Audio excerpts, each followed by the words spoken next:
Hello everyone, welcome to the my YouTube channel stats corner. और आज की class में हम जो हमारा क्वेश्चन आंसर सेशन वाला है, जो लास्ट ईयर्स के क्वेश्चन है, चाहे फिर आईएसएस के हो, फिर चाहे गेट के हो, जैम के हो, या फिर जेआरएफ सीएसआईआर के हो, तो वो सारी चीज़ें अपन इसमें डिस्कस करेंगे। तो ये एक तरह से इंट्रोडक्शन वीडियो भी है क्वेश्चन आंसर सीरीज के लिए। तो इसके अंदर अपन पहले आईएसएस के क्वेश्चन 2022 से लेके 2016 तक 16 तक, जब से ऑब्जेक्टिव पेपर स्टार्ट हुए हैं, तो अपन ऑब्जेक्टिव के जो क्वेश्चन है स्टैट्स के पेपर 1 और पेपर 2 वो डिस्कस करेंगे। और उनकी जो क्वेश्चन शॉर्ट तरीके से हो सकते हैं उनकी शॉर्ट ट्रिक पे भी काम करेंगे। ये क्वेश्चन कंप्लीट होने के बाद अपन गेट के जैम के क्वेश्चन की सीरीज वो करेंगे, जिसमें लास्ट ईयर के क्वेश्चन पेपर सॉल्व करेंगे। साथ में उसके बाद में गेट के, और उसके बाद में सीएसआईआर नेट जेआरएफ के। और साथ में अगर बीच में कोई एग्जाम आता है किसी स्टेट स्टेट पीसीएस का, कि स्टैटिकल ऑफिसर के, तो उससे रिगार्डिंग हमारे पास कोई क्वेरी आती है कि आप उन क्वेश्चंस पे थोड़ा फोकस करिए, तो हाँ, उस वाली एग्जाम के लास्ट ईयर्स के क्वेश्चन पेपर अपन यहाँ पे डिस्कस करेंगे। तो आज हम डिस्कस करने जा रहे हैं आईएसएस टू 2022 पेपर 1 के स्टैट्स वाले पोर्शन में। इसमें स्टैट्स वाले पोर्शन की अलग सीरीज आएगी, इसके बाद न्यूमेरिकल वाले की अलग सीरीज आएगी, और कंप्यूटर वाले की अलग सीरीज आएगी।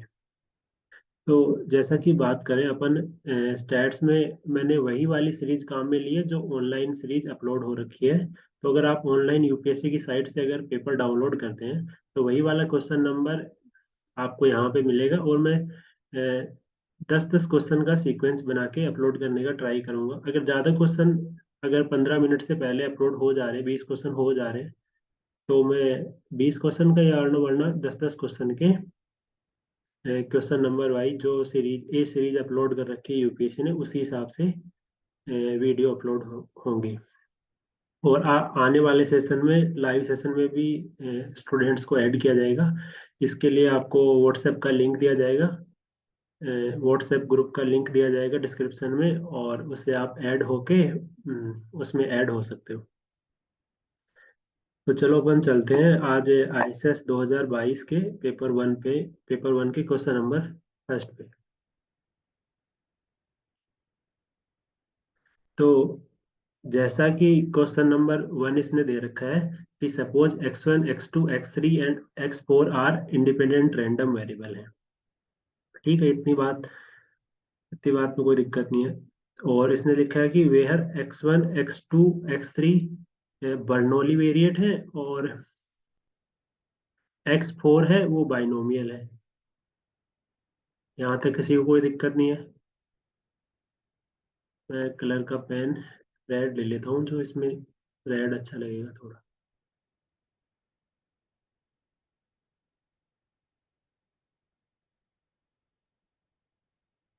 हाँ, तो यहाँ पे अपन इसमें वो करेंगे।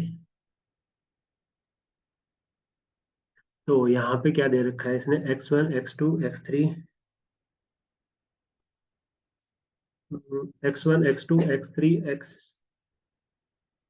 x1 x2 x3 हमारी बर्नौली वेरिएट है, और x4 है वो बाइनोमियल वेरिएट है। तो आपको एक प्रॉपर्टी याद होगी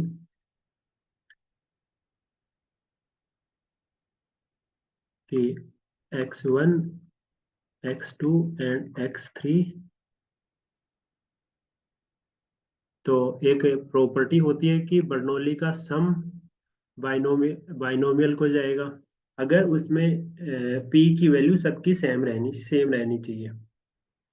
ये जो बर्नौली वेरिएट अगर इंडिपेंडेंट है, और साथ में अगर इनकी पी प्रोबेबिलिटी की वैल्यू सेम है, तो इनका सम बाइनोमियल इसको जाएगा। और साथ में हमारे पास एक प्रॉपर्टी होती है कि एक हमारा एक्स रैंडम वेरिएबल होता है, वो अगर बाइनोमियल एन कोमा पी को फॉलो करता है, तो N minus X random variable होता है, वो बाइनोमियल एन कोमा क्यू को फॉलो करता है। ये वाली प्रॉपर्टी ये वाली प्रॉपर्टी का इसमें एक यूज होगा, प्लस ऊपर वाली प्रॉपर्टी जो सम ऑफ बर्नौली रैंडम वेरिएबल है वो वाला यूज होगा। तो हमें यूज कैसे करना है इसमें? यूज ऐसे करना है कि x1 x2 x3 independent variable है, तो x1 plus x2 plus x3 ये हो जाएगा बाइनोमियल 3, 1/3। और x4 है वो x4 फॉलो कर रहा है बाइनोमियल 3, 2/3। तो अगर मैं इसको ये लिख दूं कि n-x4 क्या हो गया, n की वैल्यू यहाँ पे 3 है, तो 3 - x4 किसको फॉलो करेगा? ये फॉलो करेगा बाइनोमियल 3, p की जगह q। तो p की जगह q 1 - p, तो 1 - 2/3 क्या हो जाएगा? ये हो जाएगा 1/3। तो अब हमारे पास एक x1 x2 x3 जो है वो आपको फॉलो कर रहे हैं बाइनोमियल को, बाइनोमियल 3, 1/3 को। और जो 3 - x4 है ये कर रहा है बाइनोमियल 3, 1/3। अब क्या होता है, sum of independent random variable will follow binomial distribution. उसके लिए यही वाली कंडीशन है कि अगर हमारे पास x follow binomial n comma p1, और यहाँ पे n1 ले लो, और y follow binomial n2, P2। तो x प्लस y दोनों इंडिपेंडेंट है, तो ये binomial n1 plus n2, p इसको फॉलो करेंगे। और ये p क्या है? p है p1 = p2 के केस में। तो यहाँ पे हमारे में जो दे रखा है कि ये 3 कर रहा है और ये भी 3 कर रहा है, तो 3, 3 n1 n2 ये हो जाएगा बाइनोमियल 6, 1/3। ठीक है, तो ये हो जाएगा बाइनोमियल, इसका आंसर आ जाएगा बी। अगले क्वेश्चन में मैं ट्राई करूंगा कि क्वेश्चन पे ना लिखने का कोशिश करूं।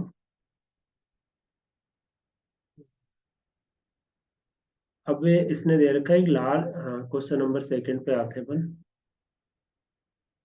तो सेकंड पे बात करें तो इसमें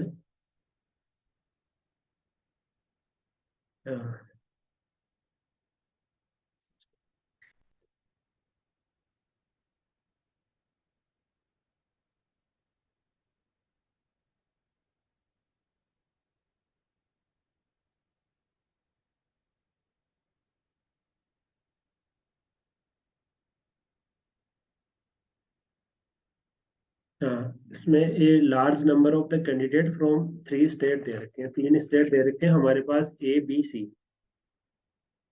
तो हमारे पास 3 स्टेट दे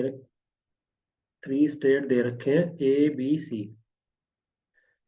तो अपन स्टार्ट करते हैं इसे। तो ये दे रखे हैं A B और C। State A, B, C appear at the selection test. Suppose 10 candidates are selected independently, out of which X, Y, Z are respectively from A, B, C। अगर हमारे पास 3 स्टेट है A, B, C, और हमको 10 candidate choose करने हैं, और उसमें से ये जो XYZ कैंडिडेट है, तो एक्स कैंडिडेट अपन चूज करेंगे ए से,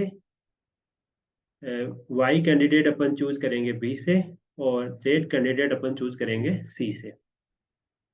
if A candidate from state A had twice as much as chance as once from B और फ्रॉम सी। ये वाली कंडीशन क्या कहती है कि प्रोबेबिलिटी ऑफ ए, कि ए स्टेट से चूज करने की प्रोबेबिलिटी है twice of P B state से equal to twice of P C से। ठीक है, कि if A candidate from state A had twice as much as chance as one from B और फ्रॉम सी। ठीक है, ये वाली कंडीशन है।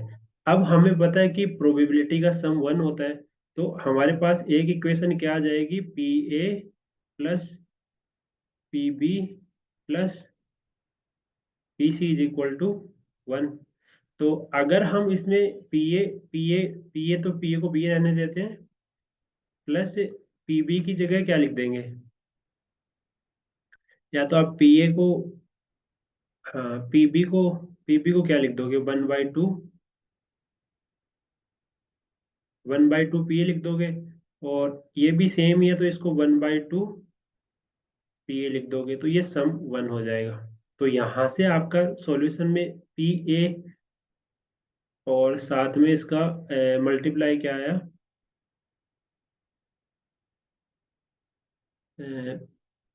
1 plus 1/2 plus 1/2 is equal to 1।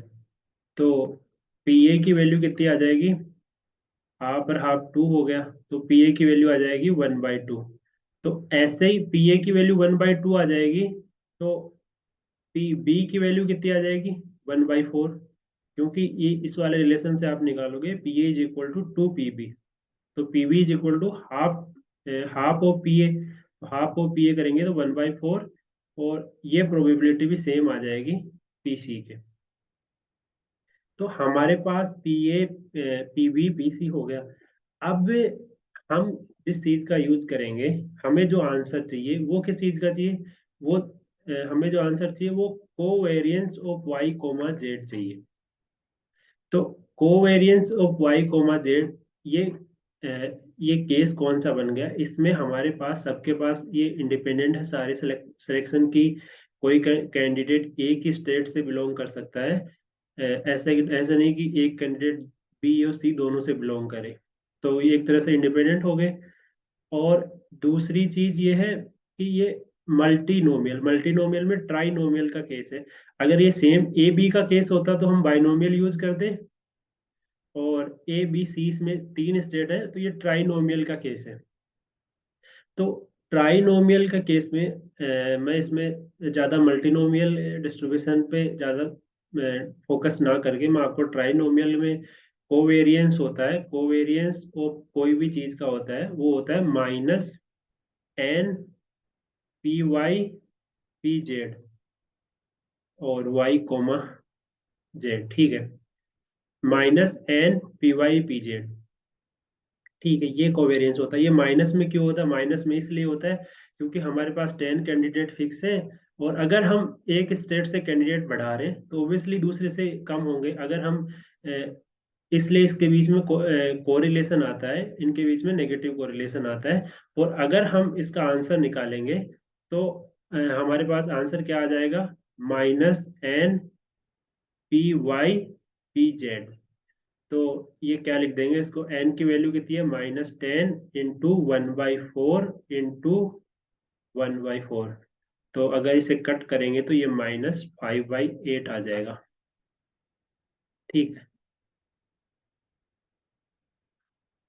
अब अपन चलते हैं क्वेश्चन नंबर 3 पे। ये ट्राइनोमियल का केस है, और आईएसएस पॉइंट ऑफ व्यू से हर बार मल्टीनोमियल से एक क्वेश्चन आ ही जाता है। तो आपको ये कैलकुलेशन करनी है, और साथ में ये कोवेरियंस वाली चीजें ये आपको याद रखनी है, क्योंकि इन जनरल आईएसएस में बहुत सारी चीजें याद रखने का खेल बहुत ज्यादा है। ठीक है, अ, अब ये तीसरा क्वेश्चन है। तो अपन इसको थोड़ा सा फोटो को इधर ले जाते हैं।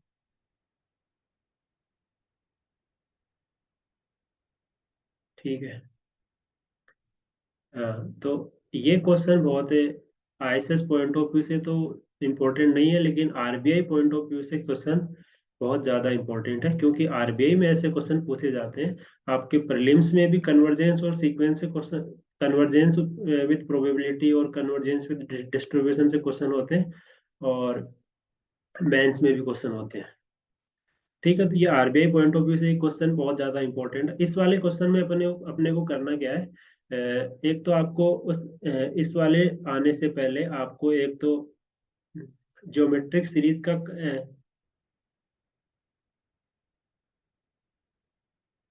ज्योमेट्रिक सीरीज का आपको कन्वर्जेंस आना चाहिए कि 1 अपॉन जो एन पी की सीरीज होती है वो कब कन्वर्ज करती है। तो ये सीरीज कन्वर्ज कब करती है, जब पी ग्रेटर देन 1 होता है। ठीक है। ठीक है। तो अब हम यहाँ से एक कंडीशन लेके आएंगे, उसमें से आपको अल्फा की कंडीशन निकालनी है। अ,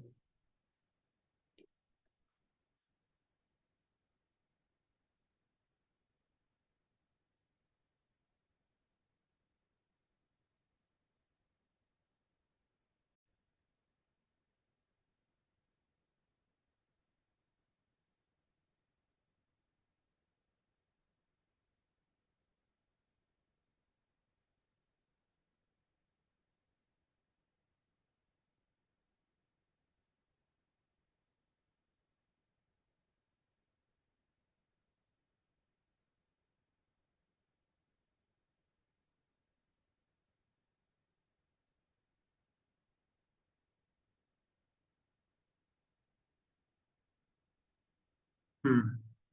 हाँ, तो अब अपन अपन ने ये चीज डिस्कस कर ली थी कि कन्वर्जेंस कब होगा ज्योमेट्रिक सीरीज का, जब पी ग्रेटर देन 1 होगा। या आप कोई भी कन्वर्जेंस सीक्वेंस की बुक में देख सकते हैं। पी टेस्ट भी बोलते हैं और इसको convergence of geometric series test भी बोलते हैं। तो हमारे पास यहाँ पे Y N is equal to क्या दे रखा है, 1 अपॉन n की power alpha summation I is equal to 1 से n और एक्स आई अपॉन आई। तो अगर मैं इसे इसके convergence in probability to zero, तो कन्वर्जेंस ऑफ प्रोबेबिलिटी के लिए जो सफिशिएंट एंड कंडीशन होती है वो क्या होती है कि आपका एक्सपेक्टेशन वैल्यू किसी नॉन इनफाइनाइट वैल्यू होनी चाहिए, एग्जिस्ट करनी चाहिए, और वेरिएंस जो एन अटेंस टू इन्फिनिटी पे है वो जीरो को कन्वर्ज करना चाहिए। यही वाली कंडीशन होती है। तो इसमें ये अल्फा की वैल्यू पूछना चाह रहा है, तो वाई एन का अगर हम वेरिएंस की बात करें, variance variance of Y N क्या आ जाएगा, 1 अपॉन इसकी power 2 alpha summation I is equal to 1 से N variance of X I, और ये नीचे आई स्क्वायर हो जाएगा, क्योंकि वेरिएंस में जो मल्टीप्लाई अंदर वाला कांस्टेंट होगा वो बाहर आके मल्टीप्लाई वो स्क्वायर हो जाएगा। अब इसके लिए अपने को दो चीज चाहिए, वेरिएंस ऑफ एक्स आई चाहिए। उससे अपना काम हो जाएगा। तो अब अपन वेरिएंस ऑफ एक्स आई निकालने के लिए क्या करेंगे, वेरिएंस ऑफ एक्स आई निकालने के लिए क्या करेंगे, ये हो जाएगा expectation of X square x I square, या फिर एन ले लेते हैं। अगर इसको अपन एन ले लेंगे तो काम ही सही हो जाएगा, इजी रहेगा। X N square minus expectation of X N का होल स्क्वायर। ठीक है। तो अगर अपन एक्सपेक्टेशन ऑफ एक्स एन की बात करें तो ये कितना हो जाएगा, यहाँ इसने पी की वैल्यू दे रखी है हर केसेस में 1/4। ठीक है, 1/4 दे रखी है पी की वैल्यू। तो ये क्या हो जाएगा, ये 1/4, और ये साथ में इनका सम हो जाता है -3n/2 -n plus n/2 plus N. Expectation ऐसे तो निकालते हैं एक्स इंटू पी, तो पी इसमें सेम है तो हमने कॉमन ले लिया, और जो ये वैल्यू जो एक्स टेक कर रहा है वो एन से एन कट गया, और ये हमारा 1.5 माइनस एन है और ये हाफ पॉजिटिव है, तो ये -1/4n हो जाएगा एक तरह से, -n/4 हो जाएगा। ये बीच वाला लेंगे तो अब हमको दूसरी चीज निकालनी है, expectation of X square, X N का स्क्वायर। तो इसमें अपन क्या करेंगे, 1/4 और ये जो एक्स की वैल्यू है इनका स्क्वायर करेंगे, तो 9n² by 4 plus n² plus n² by 4 plus n²। तो ये इसका आंसर हमारा हो जाएगा, अगर आप सम करके चेक करोगे तो ये इसका आंसर हो जाएगा 18n² बाई 16। तो अगर हम वेरिएंस ऑफ एक्स एन की बात करें तो ये इस वाली क्वांटिटी माइनस इसका होल स्क्वायर, तो 18 n² बाई 16 माइनस, अगर इसका स्क्वायर करेंगे तो प्लस आ जाएगा n² बाई 16। तो इसमें से एक n² बाई 16 चला जाएगा, और इसका आंसर हमारे पास आया 17 n² बाई 16। ठीक है, तो हमारे पास एक चीज यहाँ से आ गई 17, ये आ गया n⁻²α summation i is equal to 1 से n। ये वाली क्वांटिटी ये एक्स एन के लिए है, तो ये आई के लिए हमें एक्स आई का चाहिए। तो एक्स आई का क्या हो जाएगा वेरिएंस, 17 i² n² की जगह i² डिवाइड बाई 16, और ये जो i² है नीचे वाला ये। ठीक है, तो अगर इस i² से इस i² को कर दिया, ये जो कांस्टेंट है इसको बाहर ले लेते हैं। तो अब ये समीशन 1 से n तक जा रहा है, तो इनका समीशन क्या हो जाएगा, n हो जाएगा। तो ऊपर क्या आ जाएगा, 17/16 तो है ही, और n⁻² है, ठीक है नीचे, और ऊपर इनका सम आ जाएगा, वो आ जाएगा n। तो अगर मैं आगे वाले टर्म में बात करूं तो ये क्या हो जाएगा, 17/16, एक पावर कम हो जाएगी, तो n⁻²α-1। ठीक है, तो अब हमारे पास एक यहाँ से एक इक्वेशन आ जाती है कि n की पावर, ये n की पावर क्या आ रही है, 2α-1। ठीक है, अब मैं, वो ज्योमेट्रिक सीरीज बन रही है, इसका ये कन्वर्ज कब करेगी, ये कन्वर्ज तब करेगी जब ये इसकी पावर ग्रेटर देन 1 होगी। ठीक है, तो इसको अपने को ग्रेटर देन 1 लगाना है, तो ये क्या हो जाएगा, 2α ग्रेटर देन 2, अगर 2 से 2 का, तो अल्फा ग्रेटर देन 1। ये इसका आंसर हो जाएगा। आपको कहीं डाउट हो तो आप कमेंट सेक्शन में कमेंट करके पूछ सकते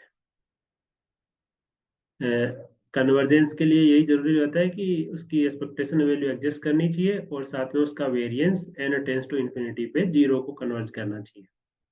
तो जीरो को कन्वर्ज करने के लिए हमने वेरिएंस ऑफ वाई एन निकाला है। Variance of Y N X I independent है, तो इसमें जो कोवेरियंस वाली टर्म है, ओनली ये वेरिएंस वाली टर्म आई है, कोवेरियंस वाली टर्म नहीं आई है। तो कोवेरियंस वाली टर्म इंडिपेंडेंट होने के चक्कर में कट गई है, और वेरिएंस निकाला है, कट किया है, और उधर वेरिएंस ऑफ एक्स एन निकालने के लिए हमने जो एक्स एन की वैल्यू दे रखी है और पी की वैल्यू दे रखी है, वो हमने यूज में ली है। यहाँ तक क्लियर है। तो अब अपन चलते हैं क्वेश्चन नंबर 4 पे। हाँ, क्वेश्चन नंबर 4 पे अगर बात करें अपन,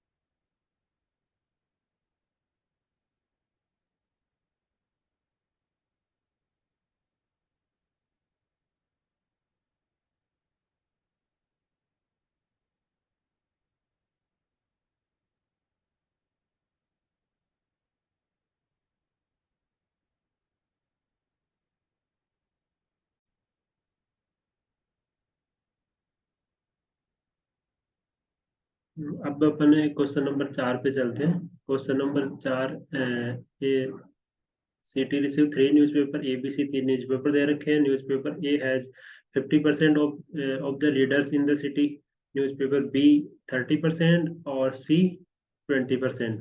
assuming that the no one in the city reads more than one newspaper. जब यहाँ पे आपको क्वेश्चन नंबर, आपने जब कौन सा देखा, ये थर्ड वाला देखा, इसमें भी आपको ये कंडीशन दे रखी थी कि जैसा आपको पता चला कि कोई भी कैंडिडेट दो जगह से नहीं हो सकता एक साथ। तो इसमें, और इसमें भी यही वाली दे रखी है कि assuming no one in the city read more than one paper, मतलब कि इस ऐसे वाले केसेस में आपको मल्टीनोमियल या बाइनोमियल की, या तो ये वाला कंडीशन होगी या ये वाली कंडीशन होगी। मतलब अपन अगर बाइनोमियल की बात करें तो अपन या तो यही तो या तो ये सक्सेस होगा या फेलियर होगा, दूसरी चीज नहीं हो सकती ना। तीसरी, तीन वाली कंडीशन में क्या होता है या तो ये ए से ए न्यूज़पेपर पढ़ेगा, या बी न्यूज़पेपर पढ़ेगा, या सी न्यूज़पेपर पढ़ेगा, तीनों साथ नहीं पढ़ेगा, ठीक है। And the probability that among six randomly chosen reader in that city, three will read a newspaper A, two will read newspaper B, and one will तो अपन इसमें क्या कर सकते हैं कि n की वैल्यू जो दे रखी है वो 6 दे रखी है। अगर बाइनोमियल से कंपेयर करें तो उसमें इसने सक्सेस किसको माना है, सक्सेस इसने माना है कि अपने को जो ए है वो इससे 3 लोग पढ़ने चाहिए, और बी न्यूज़पेपर है उसको 2 लोग, और सी को 1 लोग। अगर अपन 6 लोग रेंडमली सिलेक्ट करते हैं तो इसमें इसकी प्रोबेबिलिटी क्या होगी। तो आपको एक इसका पीडीएफ में लिख देता हूँ, probability of X comma X और वाई कोमा वाई, ठीक है, इज इक्वल टू, तो जेड जेड इक्वल टू क्या हो जाएगा, Z equal to N minus X minus Y हो जाएगा, ठीक है। समझ रहे हो कि x और y को अपन फिक्स कर देते हैं तो z की वैल्यू अपने आप फिक्स हो जाती है। जैसे अपन बाइनोमियल के केस में करते हैं कि x की वैल्यू कुछ फिक्स कर देते हैं सक्सेस की, तो फेलियर की वैल्यू अपने आप n माइनस समथिंग हो जाती है, n माइनस एक्स हो जाती है। तो इसका पीडीएफ क्या होगा, इसका पीडीएफ होगा n factorial divide by x factorial y factorial n minus X minus Y factorial, और पी एक्स की पावर एक्स, पी वाई की पावर वाई, और पी जेड मान लेते हैं तो इसकी power N minus X minus Y. वहां पे क्या होती है कि ये वाई वाला पोर्शन नहीं होता। अगर वाई की वैल्यू अपन अगर 0 कर देते हैं तो ये उसी का पीडीएफ बन जाएगा बाइनोमियल का, पी की पावर एक्स, और ये जो पूरा पी जेड बचेगा वो एक तरह से फेलियर बचेगा। यहाँ भी वही वाली कंडीशन होगी, P X plus P Y plus P Z is equal to 1 होना चाहिए, और अगर वाई की वैल्यू तो एन माइनस एक्स, तो बाइनोमियल का केस बन जाएगा। तो ये ट्राइनोमियल में अगर बात करें अपन, तो एन की वैल्यू यहाँ पे जो इस क्वेश्चन में दे रखा है, तो एन की value 6 factorial divide by X factorial, X factorial Y factorial. तो एक्स फैक्टोरियल कितना हो जाएगा, 3 फैक्टोरियल, 2 फैक्टोरियल, और एन माइनस 5, तो 1 फैक्टोरियल। अब इसमें पी ए कितना है, पी ए कितना है, ए के सक्सेस होने की प्रोबेबिलिटी कितनी है, 0.5, 50%। बी के सक्सेस होने की प्रोबेबिलिटी 30%, मतलब 0.3, और सी न्यूज़पेपर पढ़ने की प्रोबेबिलिटी 0.2। तो अपने को यहाँ पे अपन 50% पॉइंट हाफ को क्या लिख सकते हैं, अपन लिख सकते हैं इसको 1/2, ठीक है।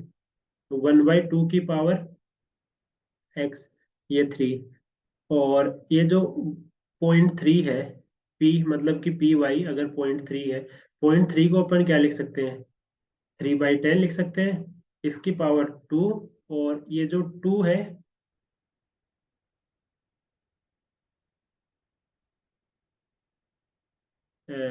और ये जो सी का है, सी का 0.2 है, इसको अपन लिख सकते हैं या तो 1.5 या 2.10, इसकी पावर हो गई आपको 1, ठीक है। तो इसको अपन लिख सकते हैं 6 गुना 5 गुना 4 गुना 3 मल्टीप्लाई 2 मल्टीप्लाई 1, और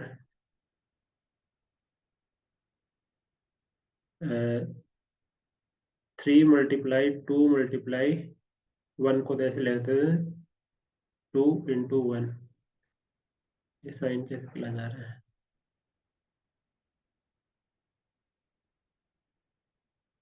और साथ में ये जो है ये इसको ये हो जाएगा 1/8 ×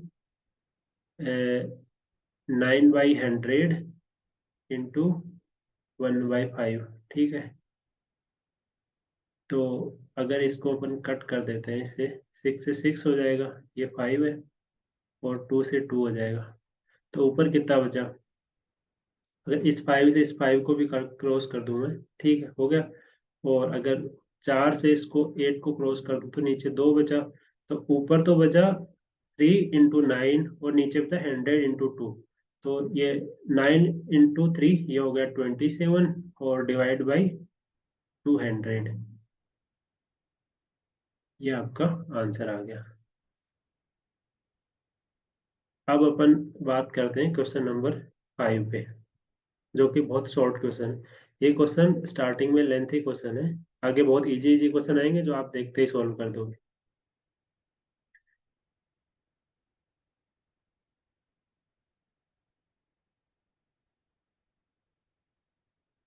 क्वेश्चन नंबर 5 की बात करें तो क्वेश्चन नंबर 5 क्या है, X is a Poisson random variate with, ये देखो,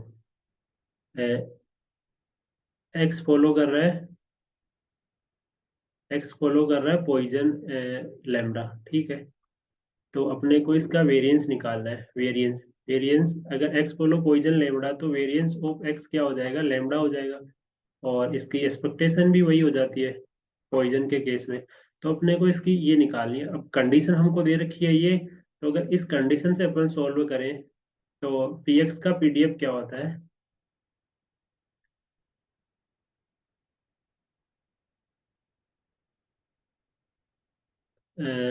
इसका पीडीएफ होता है एक्स फैक्टोरियल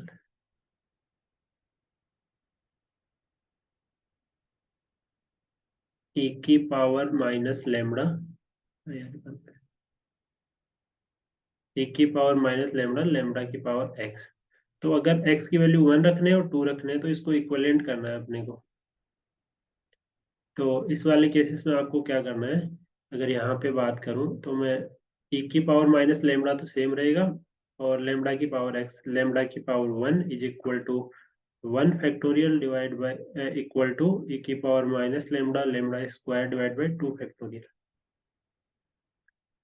2 फैक्टोरियल 2 हो गया, e की पावर माइनस लेमड़ा से e की पावर माइनस लेमड़ा, ये तो 1 है। और अगर एक लेमड़ा की पावर से अगर एक लेमड़ा काटते हैं तो लेमड़ा इज इक्वल टू 2 आ गया आपके पास। तो आपको पता है पॉइजन के केस में मीन और वेरिएंस सेम होते हैं, तो ये इसका आंसर आ गया सी।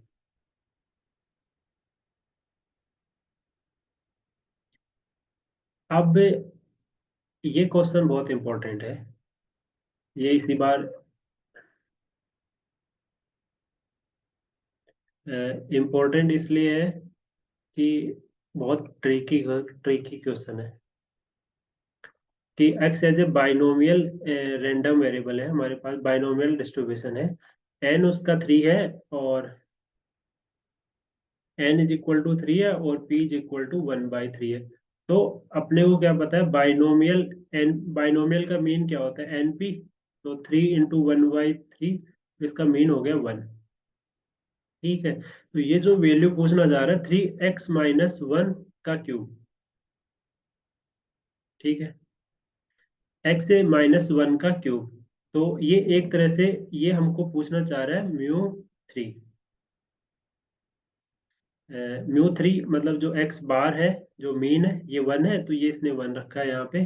तो x - x बार की पावर 3, तो ये म्यू 3 पूछना चाह रहा है। तो इसको म्यू 3 निकालने की हमारे पास टेक्निक्स होती है। एक तो अपन डायरेक्ट म्यू 3 को याद कर सकते हैं, N P Q, Q plus P, जब तक मुझे याद है क्यू प्लस पी।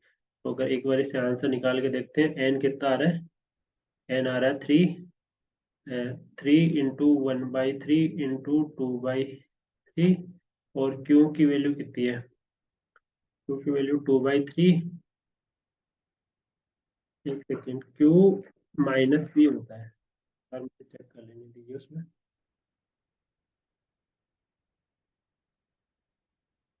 हाँ, क्यू माइनस बी होता है, क्यू प्लस बी तो 1 ही हो जाएगा ना, क्यू माइनस बी होता है, तो ये हो गया -1/3। तो अगर 3 से 3 कट हो गया तो, और ये अगर अंदर वाला ब्रेक, ये 1/3 बचा इसमें माइनस करने पे, तो ये 2/9 इसका आंसर आ गया, ठीक। एक तो ऐसे आंसर निकाल सकते हैं, ये तो अगर आपको याद हो म्यू 3। अगर म्यू 3 आपको याद नहीं है तो अगर अपन दूसरे तरीके से चलते हैं, एक हमको रिलेशन पता होता है कि रिलेशन क्या होता है, म्यू 3 इज इक्वल टू क्या होता है, मतलब कि बीटा 1 क्या होता है, म्यू 3 का स्क्वायर डिवाइड बाई म्यू 2 का क्यूब।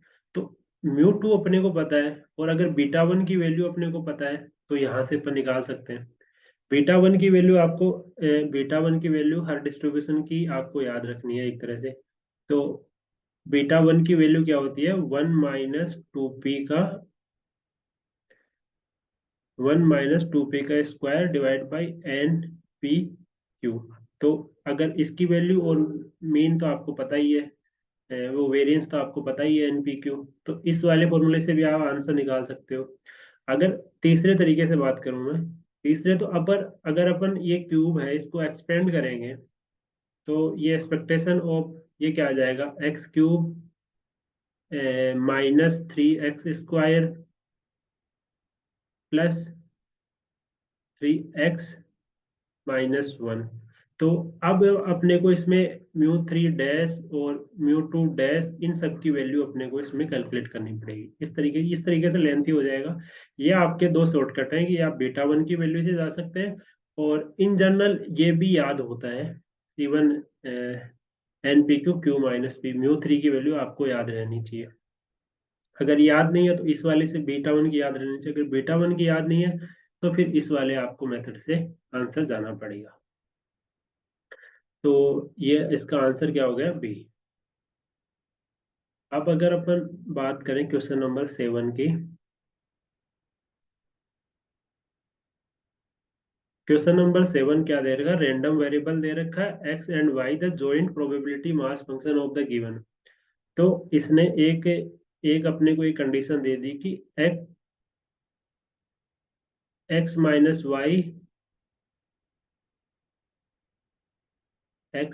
y ये बटन दब गया, x - y < 0.5। तो यहाँ पे क्या है ना, आपको डिस्क्रीट केस दे रखा है, तो आप इंटीग्रेशन तो इसमें तो डिस्क्रीट केस में एक एक केस को आपको देखना पड़ेगा। तो x - y कौन कौन से केसेस में लेस देन 0.5 हो रहा है। तो अगर x की वैल्यू अगर मैं 1 लूँ और y की वैल्यू 1 लूँ, तो x - y 0 आएगा। तो अगर आपको केसेस बनाने पड़ेंगे 1, यहाँ पे 6 केसेस बनेंगे। 1 का इसके साथ 2 केसेस, 2 केस के साथ 2 केसेस, और 3 केस के साथ 2 केसेस, ये आप पेयर बना सकते हो।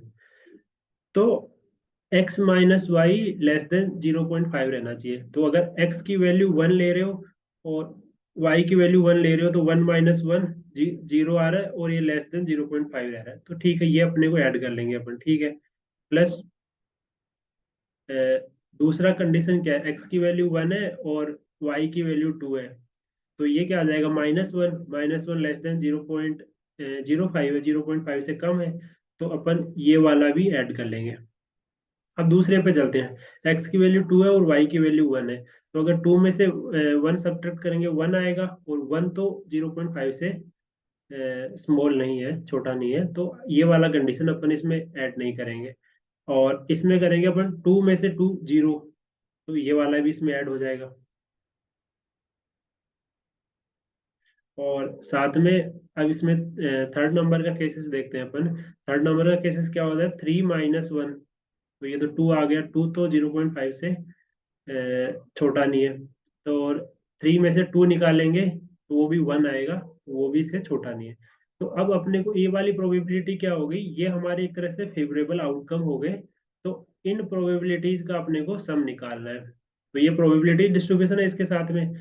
तो इसका आंसर निकालने के लिए अपने को एक्स और वाई की इसमें वैल्यू पुट करनी है। तो अगर मैं इसका 1/21 कॉमन ले लूं, और 1 1 रखेंगे तो क्या आएगा, 1 + 1 2, और 1 और 2 ये वैल्यू यहाँ पे रखेंगे अपन इसमें। तो 1 और 2, इसमें 1/21 कॉमन लिया है, तो 1 1 + 2 क्या आ जाएगा, 3 प्लस, और 2 + 2 कितना आ जाएगा, 4। तो 4 3 7 और 2 9, 9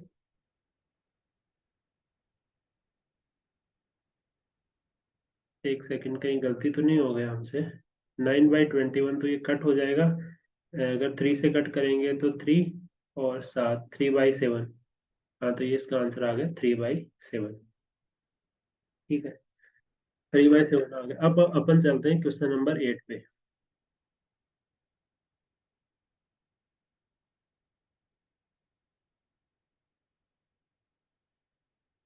क्वेश्चन नंबर 8 ये देखो, एक group of 2n boys and 2n girls हमारे पास 2n बॉयज हैं और 2n गर्ल्स हैं, ठीक है। 2n girls divided into two equal batches. What is the probability that the each batches will have equal uh, divided into boys और girls? अगर इन दोनों के मिक्स करके अपन एक ग्रुप बनाते हैं, इसमें इक्वल कब होंगे? जब n प्लस एन बॉयज हो, n बॉयज हो और दूसरे वाले बैच में भी n प्लस एन हो, n boys plus n girls. तो ये वाले बैच होने की प्रोबेबिलिटी क्या है? अगर ये वाला बैच हो जाएगा तो अगर बाकी दूसरे बैच में तो ऑटोमेटिकली वही वाले कैंडिडेट आएंगे, बचे हुए सारे। तो अगर इसमें एन और एन, तो ये हमारे पास फेवरेबल, एक तो हमारे पास टोटल टोटल कितनी हो गई? टोटल हमारे पास 4n यूनिट हो गई। तो इसमें फेवरेबल आउटकम क्या हो गया? अपने को निकालनी है, ये 2n बॉयज हैं, इसमें से n निकालनी है, और ये जो 2n गर्ल्स हैं इसमें से n निकालनी है। और टोटल कितना होगा? टोटल हमारे पास 4n में से 2n निकालना है, ठीक है। तो ये इसका स्क्वायर हो गया और ये 4n 2n। तो इस हिसाब से आपका आंसर क्या आ जाएगा? इसका आंसर आ जाएगा बी, 2n और 4n 2n, ठीक है। हाँ, कॉम्बिनेशन। अगर अपन बात करें क्वेश्चन नंबर 8 की, 8 हो गए, क्वेश्चन नंबर 9 की। हाँ, 9 और 10 दोनों क्वेश्चन एक से हैं, इसलिए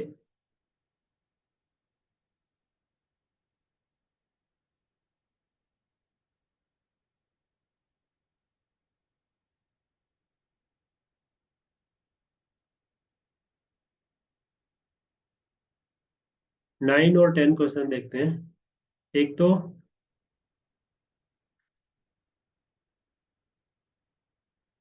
consider the following the next two, 9 और 10 क्वेश्चन के लिए जो ये हमारे को पीडीएफ दिया गया है, ठीक है।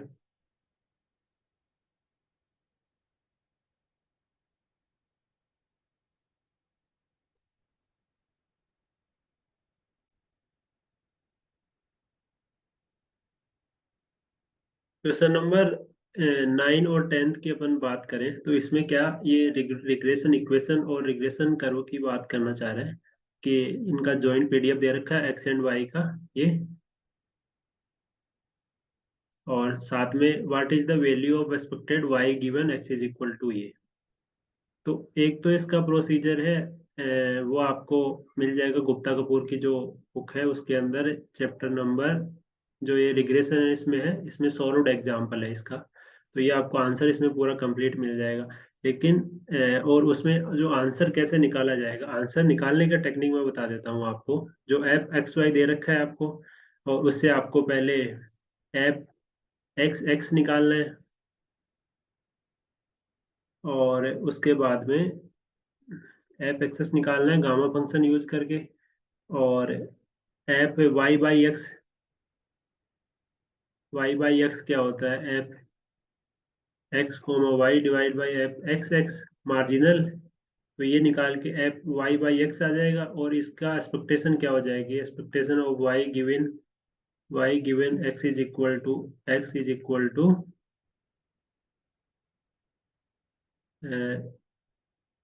इंटीग्रेशन, लिमिट आ जाएगी वाई की, y into f y by x. ऐसे करके आप निकाल सकते हो।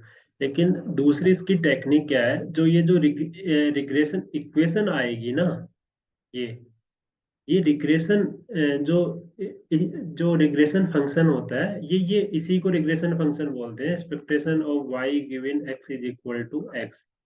तो आपकी ये जो वैल्यू आएगी, ये इससे इंटरलिंक्ड आएगी, ठीक है। तो अगर अपन x की वैल्यू 10 रख रहे हैं, ठीक है, 10 रख रहे हैं x की वैल्यू, तो इसमें से कौन सी इक्वेशन है जो ऊपर वाली आंसर्स को भी सेटिस्फाई कर रही है, ठीक है। तो अगर x की वैल्यू, ये तो ये 22 आंसर आ रहा है, ठीक है, 22 आ रहा है। और x की वैल्यू अगर 10 रख रहे हैं तो 30 प्लस 35, 35 इसमें नहीं आ रहा। और x की वैल्यू अगर 10 रखते हैं तो 5 प्लस 5 10 इसमें नहीं आ रहा। x की वैल्यू अगर 10 रखते हैं तो 30 प्लस 2.5, 32.5, ठीक है, तो 32.25 भी इसमें नहीं आ रहा। तो x की वैल्यू अगर अपन एक 10 लेते हैं, x इज इक्वल टू अगर 10 वैल्यू लेते हैं, तो एक ओनली 22 ही है जो ये रिग्रेशन इक्वेशन है y is equal to 2x+2 से सेटिस्फाई हो रही है। एक बात ये ध्यान रखो कि ये इसमें जो एक्सपेक्टेशन आंसर आएगा ये रिग्रेशन फंक्शन ही बोलते हैं इसी को, और इसका जो ड्रॉ करेंगे तो वो रिग्रेशन कर्व बोल देंगे उसको।